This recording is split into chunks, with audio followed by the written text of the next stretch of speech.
कृषि केसी YouTube channel पर आप सभी किसान भाइयों का स्वागत है। अगर अब तक आपने कृषि केसी यूट्यूब चैनल को सब्सक्राइब नहीं किया है तो सब्सक्राइब जरूर कर लीजिए।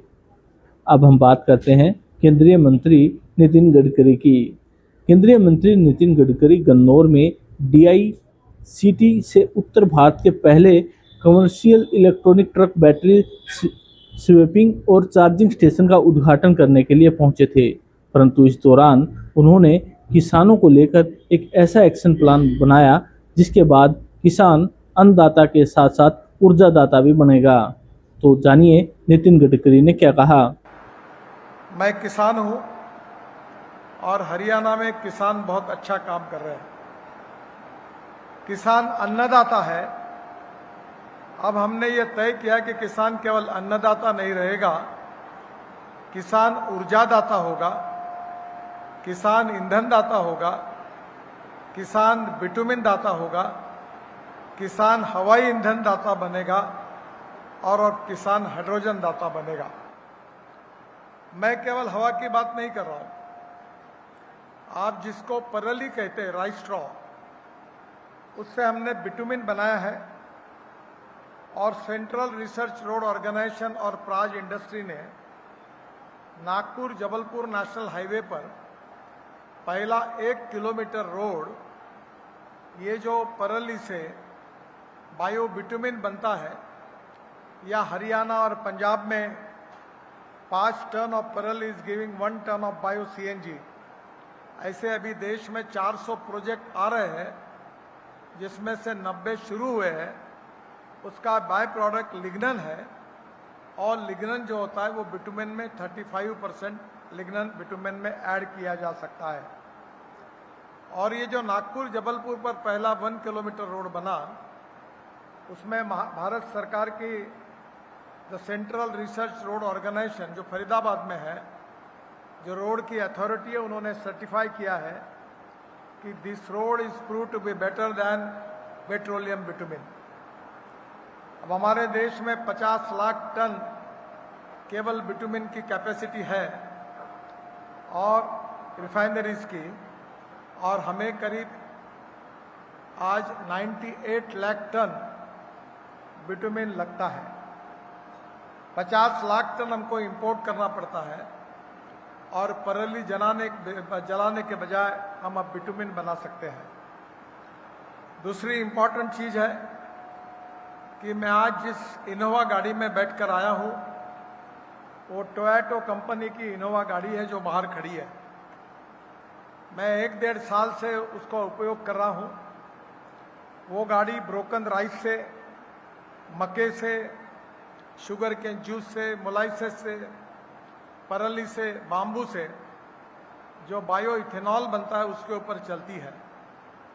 100% बायो इथेनॉल, जिसका रेट है 65 रुपीज पर लीटर और पेट्रोल का रेट है 120 रुपए पर लीटर। पर जब इथेनॉल इस गाड़ी में डालते हैं तो चलते चलते ये 60% बिजली तैयार करती है। तो मेरे गाड़ी का एवरेज जो आता है वो पेट्रोल के रेट में अगर तुलना की जाएगी तो 25 रुपए लीटर पेट्रोल का भाव होगा और नो पोल्यूशन। और मैं ही ट्रांसपोर्ट मंत्री हूं। अब टाटा, महिंद्रा, टोयोटो, हुंडई, ये सब कंपनियां फ्लेक्स इंजन पर आज इस प्रकार से अपनी गाड़ियां लाने वाली है। इंडियन ऑयल ने 300 पंप इथेनॉल के खोले हैं। एग्रीकल्चर इक्विपमेंट वाले जो है, विशेष रूप से ट्रैक्टर, उन सबको मैंने बुलाया था और हार्वेस्टर से लेकर ट्रैक्टर तक मैंने कहा कि आपके इंजन को आप फ्लेक्स इंजन में कन्वर्ट करो। और ट्रैक्टर के सभी कंपनियों ने मुझे एश्योर्ड किया है कि सीएनजी और इथेनॉल ऐसा फ्लेक्स इंजन हम ट्रैक्टर के लिए तैयार करेंगे और जल्दी ही ये ट्रैक्टर अगर बाजार में आएगा तो आप उम्मीद करिए कि हर किसान की 1 लाख से 1.5 लाख रुपए साल की बचत होगी और प्रदूषण नहीं होगा। ये स्वदेशी और स्वावलंबन है। मुझे इस बात की खुशी है कि अल्टरनेटिव फ्यूल और बायो फ्यूल में जब हमने डेवलपमेंट का निर्णय किया, आदरणीय हमारे कुमार स्वामी जी भी यहाँ उपस्थित है। इलेक्ट्रिक व्हीकल की शुरुआत हुई। पहले लोग मुझे पूछते थे, पत्रकार पूछते थे कि इलेक्ट्रिक गाड़ी अगर रोड पर बंद होगी तो धक्का मारने के लिए आप आओगे क्या? पर अब electric car, electric scooter, electric bus, अब इलेक्ट्रिक ट्रैक्टर भी है जो मेरे घर पर है। मैं खेती करता हूँ, किसान हूँ, और मेरा ट्रैक्टर जो है वो केवल प्रॉब्लम है कि 1.5 घंटा ही चलता है। तो सुबह 4 बजे मैं अभी 2-2, 3-3 एकड़ वाले किसानों की जमीन बटाई से लेता हूँ उनकी मदद करने के लिए। तो मैंने अभी तक 25 से 40 एकड़ जमीन उठाई है और खर्चा 0, क्योंकि मेरा ट्रैक्टर सोलर पे चलता है। अब हमारे देश में हम 22-25 लाख करोड़ देश के बाहर जा रहे, क्या वो बचाने नहीं चाहिए? दिल्ली में जो आप पराली जलाते हैं और बाद में जो 40% एयर पोल्यूशन ट्रांसपोर्ट के कारण होता है, उसके कारण हमारा जीवन 10 साल कम हो रहा है, क्या उस प्रदूषण को हमने रोकना नहीं चाहिए? ये 25 लाख करोड़ का जो फॉसिल फ्यूल का इंपोर्ट है, जो देश के इकोनॉमी के बाहर जा रहा है, क्या उसको कम करके देश में नए रोजगार निर्माण नहीं करने चाहिए? हमने एक छोटा सा निर्णय किया कि मक्के से इथेनॉल बनाने की अनुमति दी, और आपको ताज्जुब होगा कि जब हमने ये निर्णय किया तो मक्के की मार्केट प्राइस 1200 रुपए क्विंटल थी और एमएसपी 1800 रुपए क्विंटल थी। पर जैसा निर्णय हुआ, आज मक्के की कीमत 2800 रुपए क्विंटल पर चली गई और एमएसपी जो 1800 थे उसके ऊपर चली गई। और इस साल पंजाब, हरियाणा में तो मक्का लगा ही है, पर मुझे खुशी है कि बिहार और यूपी में 3 गुना ज्यादा मक्का लगा है और एक एकड़ में 1.5 लाख 2 लाख रुपए तक किसान मुनाफा कमा रहा है। क्या इस देश के गांव गरीब मजदूर किसान का कल्याण नहीं होना चाहिए?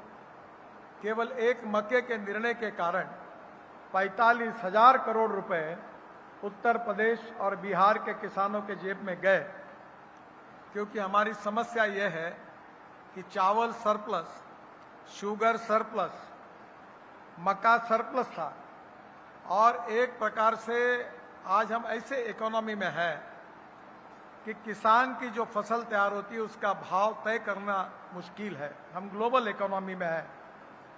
मक्के का भाव अमेरिका तय करती है, सोयाबीन का भाव अर्जेंटीना तय करती है, शक्कर का भाव ब्राजील में तय होता है, और तेल का भाव, सोयाबीन का कोई भी तेल का भाव मलेशिया तय करती है। और इसलिए आने वाले हमारे किसानों का अगर भला करना है तो हमें अल्टरनेटिव फ्यूल और बायोफ्यूल में जाना पड़ेगा। और ये 25 लाख करोड़ का इंपोर्ट अगर हम बचाएंगे और ये किसान के जेब में अगर 10 से 15 लाख करोड़ रुपए जाएंगे, तो इस देश का किसान मुंबई, कलकत्ता, चेन्नई, बेंगलोर, दिल्ली में आएगा नहीं, स्मार्ट शहर नहीं, स्मार्ट विलेज बनेंगे, और किसान के युवाओं को गांव में रोजगार मिलेगा और गांव सुखी, समृद्ध और संपन्न होंगे। और इसी भाव से यह काम चल रहा है। आपको लगेगा कि मैं सपना दिखा रहा हूं, मैं उनमें से नहीं हूं। मैं जो बोलता हूं वो डंके की चोट पर पूरा करके दिखाता हूं। तो मैंने जो बोला है वो हुआ ही है, और मैं झूठ बात कभी करता नहीं हूं। और इसलिए किसानों को और गांवों को समृद्ध संपन्न बनाएंगे तो आत्मनिर्भर भारत बनेगा। और मुझे खुशी है कि इसी में हमने जो इंपोर्ट कम करने के लिए अब इलेक्ट्रिक व्हीकल पॉपुलर हो गए, अब इलेक्ट्रिक ट्रक आ गई, आज जिसका हम लॉन्च कर रहे हैं। हमने जब इलेक्ट्रिक व्हीकल को मैंने पहली बार लॉन्च किया था तो लिथियम आयन बैटरी की कीमत $150 पर किलोवाट पर आवर थी। आज वो कीमत जो है वो $55 to $65 पर किलोवाट पर आवर हुई है। तो कोटक जी बता रहे थे ना, ध्रुव जी की लाला है, लाला बहुत होशियार होते हैं, ऐसा भी बताया उन्होंने, और उनको समझता है कि माल कहाँ मिलता है। वो क्यों कर रही है प्रोजेक्ट? क्योंकि 1 लीटर डीजल की कीमत 115 रुपए है, उसमें जितना किलोमीटर ट्रक चलेगा उनका ट्रक इसका 12 रुपए में चलेगा। अब 115 रुपए कहां और 12 रुपए कहां? ऊपर से कार्बन, नो पोल्यूशन, अब ये जो कंटेनर है, मुंबई, मैं भी शिपिंग मंत्री था, ये मेरे साथ काम करते थे। अब ये कंटेनर जाएंगे तो रेलवे से भी सस्ते जाएंगे और इसके कारण डायरेक्ट लास्ट माइल कनेक्टिविटी होगी। यहां से डायरेक्ट पोर्ट में उतरेंगे, जहाज में उठ चल जाएंगे। और अभी बेंगलोर की IIM, चेन्नई की IIT और कानपुर के IIT ने एक रिपोर्ट बताया और उस रिपोर्ट में यह बताया है कि हिंदुस्तान की लॉजिस्टिक कॉस्ट अब 6% कम हुई है। 6% कम हुई, यानी लॉजिस्टिक कॉस्ट आई 10% पर। उन्होंने बताया कि हिंदुस्तान में रोड अच्छे बन गए, इसके कारण ये लॉजिस्टिक कॉस्ट अब 6% कम हो गई। आप सब बहुत से ट्रांसपोर्टर हो, मैं आपको विश्वास दिलाता हूं कि अगली दिसंबर होने के पहले हिंदुस्तान की लॉजिस्टिक कॉस्ट सिंगल डिजिट पे आएगी, यानी 9 रुपए पे आएगी, 9 इसमें आएगी। जो 16% थी GDP के, वो 9% पे आएगी। तो आपके ट्रांसपोर्ट के रेट लगभग 1-2 साल में आधे हो जाएंगे अगर आप इलेक्ट्रिक पर, CNG पर, हाइड्रोजन पर, फ्लेक्स इंजन पर आओगे। तो इंपोर्ट भी बचेगा, प्रदूषण भी समाप्त होगा और कॉस्ट भी कम होगी। दूसरा है KPMG का रिपोर्ट आया है। KPMG का रिपोर्ट मुझे प्रकाशित करने का मौका मिला। उस रिपोर्ट में उन्होंने कहा है कि हमारे देश में अभी 81% गुड्स ट्रैफिक जो है वो रोड पे चलता है, 1% रेलवे पे चलता है और 18% बाकी मोड से चलता है। अब मैं आपको विश्वास दिलाना चाहता हूं कि अभी तो रोड आपने जो देखे हैं, जितने रोड आपने देखे वो तो ट्रेलर था, असली फिल्म शुरू होना और बाकी है। हम दिल्ली के आजू बाजू में ही 1.5 लाख करोड़ के काम करें। मैं ज्यादा जानता नहीं दिल्ली को और हरियाणा को, मैं इधर बहुत कम आता हूं। पहले आता था तो ऐसे ट्रैफिक जाम में फंसता था, आज जरा अच्छे तरीके से आया। अभी UR2 भी बन गया। अभी दिल्ली से देहरादून 2 घंटे में, दिल्ली से जयपुर 2 घंटे में, दिल्ली से अमृतसर 4 घंटे में, दिल्ली से कटरा 6 घंटे में, दिल्ली से श्रीनगर 8 घंटे में, दिल्ली से मुंबई 12 घंटे में, बेंगलोर से चेन्नई 2 घंटे में और ऑलरेडी बेंगलोर से मैसूर अब 1 घंटे में हुआ। मेरठ से दिल्ली 4.5 घंटे लगते थे, अब 45 मिनट में हुआ। और अभी जो हाईवे बन रहे हैं उसमें जब बख्शी जी और ये आदरणीय नरेंद्र जी की इलेक्ट्रिक की गाड़ी दौड़ेगी तो ये मिनिमम 65 to 70 का एवरेज पक्का मिलेगा। अब दिल्ली मुंबई हाईवे कैसे बना हुआ है, तो मुझे लगता है कि ट्रिप भी बढ़ेगी। जो ट्रांसपोर्टर दिल्ली से मुंबई महीने में 4 ट्रिप कर रहा था, वो अब 8 से 10 ट्रिप करेगा और फ्यूल में भी बचत होगी। प्रॉब्लम एक ही है कि जब तुम्हारा पैसा बचेगा तो कंज्यूमर का भी ट्रांसपोर्ट का रेट उतना कम करना, पर ये कम कब होगा, ये बख्शी जी नहीं करने वाले हैं। जब कपड़े फाड़ने के लिए 50 काउंटर का ट्रांसपोर्टर यही ट्रक जब खरीदी करेंगे और जब कंपटीशन होगी तब रेट कम होंगे, क्योंकि कंपटीशन के बिना रेट नहीं कम होते। अभी हवाई एयरलाइंस थी ना, एक एयरलाइन दूसरी एयरलाइंस, तो मैंने मजाक में कहा था एक बार कि ऐसी स्थिति होना चाहिए कि एयरपोर्ट के बाहर लड़के लड़कियां दिल्ली एयरपोर्ट के बाहर खड़ी होगी, चलना है क्या दिल्ली, 3000 रुपए, दिल्ली चलना है हमारा 2500 रुपए। ऐसा रेट कब होगा, जब कंपटीशन होगी। और मैं ट्रांसपोर्ट सेक्टर में ऐसी कंपटीशन होनी चाहिए, इस मत का हूं।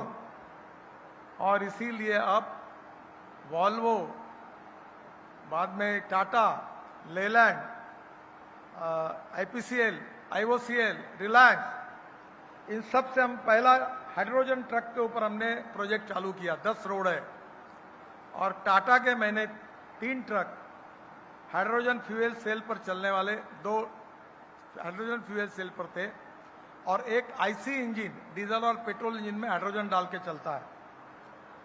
तो अब वो दिन दूर नहीं है, डीजल से मुक्ति पाइए।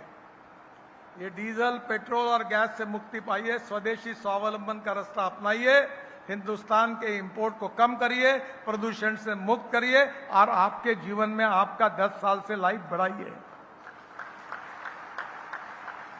और उसीलिए आज का ये हिस्टोरिकल प्रोजेक्ट है जिसके लिए मैं आया हूं। एक ही नरेंद्र जी को मेरी प्रार्थना है, अभी काफ़ी बाहर से आपने लिया है, जल्दी मेक इन इंडिया और मेड इन इंडिया बनाओ। देखो, मैं जो बोलता हूं वो सिद्ध होता है। मैं कोई महाराज नहीं हूं, पर मैं इतना पक्का कह रहा हूं कि तुम इसके बाद तुम्हारे में दम ही नहीं है ट्रक देने का, जितनी मांग बढ़ेगी। अब तुम बड़े 2-2, 3-3, 4-4 प्लांट खोलो। अब इलेक्ट्रिक के लिए वेटिंग लिस्ट बन गई है। अब इलेक्ट्रिक ट्रक जो आपका आएगा, मैंने ऐसी टेक्नोलॉजी पर एक बस नागपुर में चालू कर रहा हूं मैं, जो बस ऐसी है कि जो वैसा ही ट्रक चालू करने का दिल्ली जयपुर पर मेरा इरादा है। वो बस 40 किलोमीटर चलती है, खड़ी होती है, फ्लैश चार्जिंग है, ऊपर से आता है, 20 सेकंड में बस चार्ज होती है, फिर आगे जाती है। 135 सीटर बस है, एग्जीक्यूटिव चेयर है, बस में हवाई जहाज जैसा चाय पानी नाश्ता है, एग्जीक्यूटिव चेयर के सामने टीवी है, और बस का किराया डीजल बस की तुलना में 30% कम है। ये जो फ्लैश चार्जिंग टेक्नोलॉजी वो हिटैची और सीमेंस की है। और टाटा वालों को मैं जेकोस्लोवाकिया गया था स्कोडा कंपनी में, वहाँ से मैंने टाटा के एमडी को फ़ोन किया और उनका जॉइंट वेंचर कराया। वो धारवाड़ में, आपके बेलगांव के बाजू में, अब इस बस का मैन्युफैक्चरिंग शुरू कर रहे हैं। ऐसा ही अगर ट्रक बन जाएगा तो कोई ज़रूरत ही नहीं है 200 किलोमीटर 2 मिनट के लिए रुके, चार्ज किया, चले गए। तो आने वाले समय में टेक्नोलॉजी बहुत इंपॉर्टेंट है। मैं 2 बातें अक्सर कहता हूं कि innovation, entrepreneurship, science, technology, research, skilled and successful practices, we name it as knowledge, and conversion of knowledge into wealth is the future. और दूसरी बात, वेस्ट। अभी हमने 80 लाख टन कचरा रोड में डाल दिया। आपका ये दिखता है ना कचरे का माउंटेन दिल्ली से आते हुए।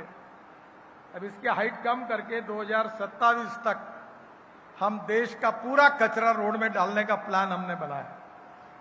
अब कोई वेस्ट नहीं है। अब वेस्ट के लिए झगड़े होंगे, एमएलए एमपी बोलेंगे वेस्ट हमको दो, हम बोलेंगे उसको दो। ये दिन अब दूर नहीं है, क्योंकि वे कचरे से हाइड्रोजन तैयार होगा। और इसलिए आज जो इलेक्ट्रिक पर जो इनोवेटिव ट्रक आज शुरू हुए 50 टन 60 टन की, ये लॉजिस्टिक कॉस्ट को कम करेगी, प्रदूषण को समाप्त करेगी, एक्सपोर्ट को बढ़ाएगी, इंपोर्ट को कम करेगी, वेल्थ क्रिएट करेगी, इकोनॉमी को मजबूत करेगी और नए रोजगार का निर्माण करेगी। So it is a historical start now कि एक इनोवेटिव एक्सपेरिमेंट है और बहुत से ट्रांसपोर्टर यहाँ है, वो जरूर धीरे धीरे एलएनजी पर, हाइड्रोजन पर, सीएनजी पर, इलेक्ट्रिक पर, फ्लेक्स इंजन पर अगर आ जाएंगे तो पंजाब, हरियाणा और दिल्ली का प्रदूषण समाप्त होगा। आपके यहाँ मुझे आज जाना था, इंडियन ऑयल का पानीपत में प्लांट है, वो हवाई ईंधन बना रहा है। स्पाइस जेट का एक हवाई जहाज और विस्तारा का हवाई जहाज किसानों ने बनाए हुए परली से इथेनॉल से फिर हवाई ईंधन बनाकर आया था। वो दिन अब दूर नहीं है कि हमारा देश सस्टेनेबल एविएशन फ्यूल में आत्मनिर्भर बनेगा और हमारे देश का किसान ये ईंधन उससे तैयार होगी जिस पे हवाई जहाज चलेंगे। और मुझे लगता है ये जो हिस्टोरिकल चेंज हो रहा है उसी में आज का यह कार्यक्रम है। ईवी ट्रक बैटरी स्वैपिंग कम चार्जिंग स्टेशन, ये यहाँ शुरू हो रहा है। मैं विशेष रूप से नरेंद्र जी को और ध्रुव कोटक जी को उनके एक बहुत अच्छे प्रोजेक्ट के लिए दिल से बहुत बहुत शुभकामनाएं और शुभेच्छाएं देता हूं।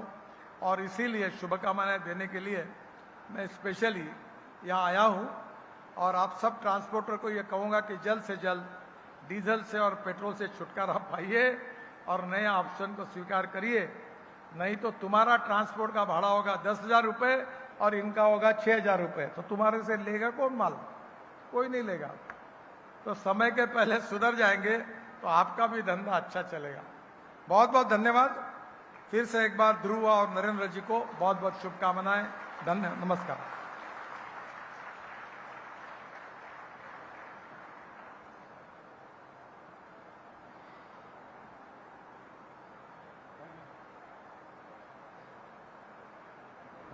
We now move to another important milestone, the exchange of the first Maitre between